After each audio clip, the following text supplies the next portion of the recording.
हर बार की तरह लड़की खाना खाने से पहले जमीन पर लेट जाती है और नखरे शुरू कर देती है, क्योंकि उसे पता था कि हर बार की तरह कोई न कोई भाग कर आएगा और उसे प्यार से उठाएगा। पर इस बार ऐसा नहीं हुआ। नई टीचर ने उसकी बिल्कुल परवाह नहीं की। वो चुपचाप बैठकर अपना खाना खाना शुरू कर देती है। हेलन को जब इस बात का एहसास हुआ कि कोई भी उस पर ध्यान नहीं दे रहा, वो चुपचाप उठती है और जाकर टीचर की कुर्सी ढूंढती है और उसे खींच देती है। पर टीचर इस बार भी कोई प्रतिक्रिया नहीं देती। वो ऐसे खाना खाने लग जाती है जैसे कुछ हुआ ही नहीं। हेलन परेशान हो चुकी थी, तो इस बार वो टीचर को कसकर चूंटी काटती है। फिर हेलन उठकर टीचर को उसकी बाजू से पकड़कर खींचना शुरू कर देती है।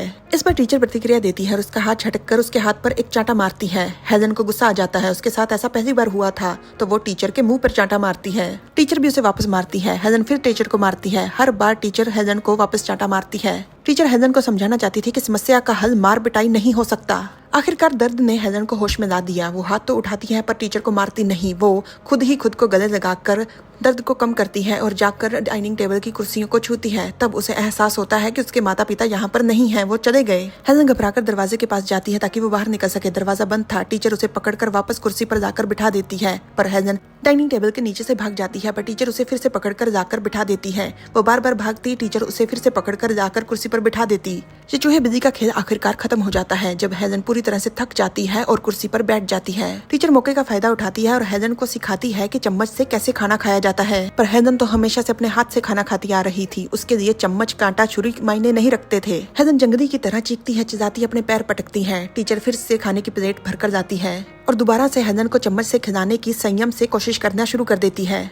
पर हाथ में चम्मच आते ही हेलन गुस्से से उसे फेंक देती है। टीचर इस बार हार मानने के लिए तैयार नहीं थी। वो उसे मजबूर करती है जमीन से चम्मच उठाकर लाने के लिए। हेलन फिर से टेबल पटकना शुरू कर देती है। टीचर इस बार सारे चम्मच उठाकर ले आती है और हर बार जब हेलन चम्मच फेंकती, टीचर नया चम्मच उसे पकड़ा देती। पर आखिरी चम्मच टीचर ने हेलन को फेंकने नहीं दिया। उसने हेलन को मजबूर किया उस चम्मच से खाना खाने के लिए। टीचर ने बेहद नरम हाथों से हेलन का मुंह खोला और उसमें एक चम्मच चावल डाल दिए। अभी टीचर ने चैन की सांस ली नहीं थी कि हेलन उसके मुंह पर सारे चावल थूक देती है।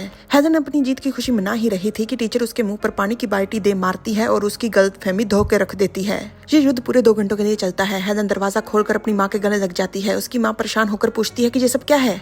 टीचर बेहद गर्व से बताती है, हेलन ने अपनी प्लेट से खाना खाया, वो भी चम्मच से, और उसने अपना नैपकिन खुद तय करके रखा। हेलन की माँ जैसे ये सुनती है, उसका गुस्सा खुशी में बदल जाता है। उसे विश्वास नहीं हो रहा था कि उसकी बेटी कभी भी ऐसे खाने के तौर तरीके सीख पाएगी और खुद खाना खाएगी। ये लड़की है हेलन किदर, जो बचपन से ही अंधी और बहरी थी। ये थे उसके बचपन के कुछ पल। अंधी बहरी होने के बावजूद उसने बोलना भी सीखा, और सिर्फ बोलना ही नहीं, उसने बैचलर की डिग्री भी हासिल की। उसका जीवन बहुत ही शानदार रहा। वो बहुत सारे लोगों की प्रेरणा बनी। अगर आप भी उसके जीवन की सच्ची और ये शानदार कहानी जानना चाहते हैं तो देखिए 1962 की film the miracle worker. Thanks for watching. Please subscribe.